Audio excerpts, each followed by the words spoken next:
আমি চীনের প্রাচীর দেখিনি, আমি আবু সাইদের বুক দেখেছি। চীনের প্রাচীরের মতো দাঁড়িয়ে থেকে কি করে গুলি খায় সেই দৃশ্য আমি দেখেছি। আমি হিমালয় পর্বত দেখিনি, আমি ওয়াসিম আকরাম চট্টগ্রামের হিমালয় পর্বতের মতো দাঁড়িয়ে থেকে কি করে তপ্ত বুলেটকে নিজের বুকের মধ্যে বরণ করতে হয় সেইটি আমি শুনেছি, সেইটি আমি দেখেছি।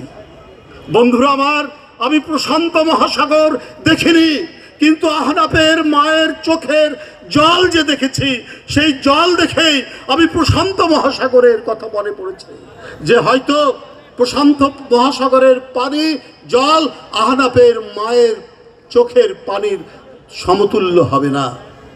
বন্ধুরা আমার, তাই আমাদেরকে আলো প্রজ্বলিত করতে হবে। শুধু আলো প্রজ্বলিত শুধু একদিনের জন্য নয়, প্রতিদিন সব কটা জানালা আমাদের খুলে রাখতে হবে। ওই শহীদরা আসবে, চুপি চুপি আসবে, আমাদের স্মৃতিতে তারা ধারণ করব।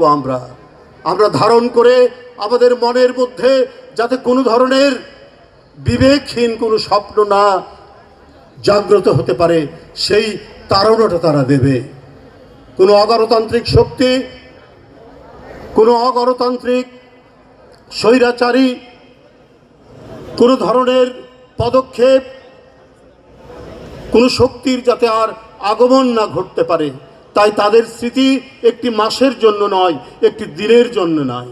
আমি তাই বলেছি, সব কটা জানালা খুলে দাও, তারা আসবে, তারা আমাদেরকে জাগিয়ে রাখবে। কারণ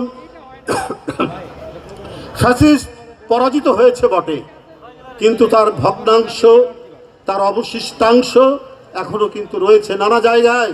তারা দেশের টাকা চুরি করেছে, তারা পদ্মা সেতুর টাকা চুরি করেছে, তারা মেট্রো রেলের টাকা চুরি করেছে, তারা ফ্লাইওভারের টাকা চুরি করেছে। ওই টাকা তো সব শেষ হয়ে যায়নি, এখনো আছে। ওরা গ্রামগঞ্জ তৃণমূল থেকে আদার বাদার প্রত্যেকটি জায়গায় সন্ত্রাস আর রক্তের হোলি খেলা খেলতে পারে, তার বিভিন্ন আলামত আমরা বিভিন্ন সবাই দেখতে পাচ্ছি।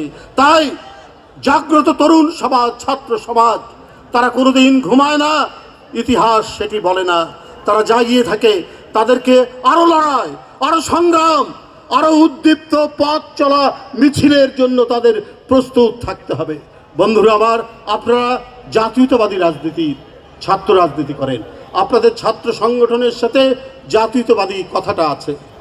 এই জাতীয়তাবাদী কথাটা, শব্দটা যতদিন এটা থাকবে যুক্ত, ততদিন আপনাদের মনে রাখতে হবে যে আপনারা দেশের জন্য, দেশের মানুষের জন্য এবং দেশের গণতন্ত্রের জন্য আপনারা অব্যাহত আন্দোলনের কর্মী। আপনারা বন্ধুরা আমার, আপনারা যখন এই দেশের কাছে কাছে কোকিল গান গায়, এই দেশের কাছে কাছে যখন দোয়েল শামা ডেকে উঠে, তখন মনে করবেন আপনারা এই মৃত্তিকার সন্তান। তাই বন্ধুরা আমার, আমাদের নেতা তারেক রহমান, তার কাজ দেখেও মনে হয় আপনারা প্রত্যেকেই আমরা জাতীয়তাবাদী। বন্ধুরা আমার, তিনি শুধু কৃষক কার্ড নয়, তিনি শুধু ফ্যামিলি কার্ড নয়, তিনি রেড সিগন্যাল দিচ্ছেন, সেই রেড সিগন্যালে প্রধানমন্ত্রীর গাড়ি দাঁড়িয়ে যায়। এইটাও একটি জাতীয়তাবাদী চিন্তা চেতনা দর্শনের বহিঃপ্রকাশ। তাই আপনারা সেই তারেক রহমানের আদর্শিক সন্তান। আপনাদের সময় হয়ে গেছে। আমি আজকের এই যে মোমবাতি প্রজ্বলনের এই অনুষ্ঠান সার্থক হোক, সফল হোক, সেই শুভকামনা জানিয়ে আমার বক্তব্য শেষ করছি। দেশে দেশে সবার সাথে দ্য নিউজ।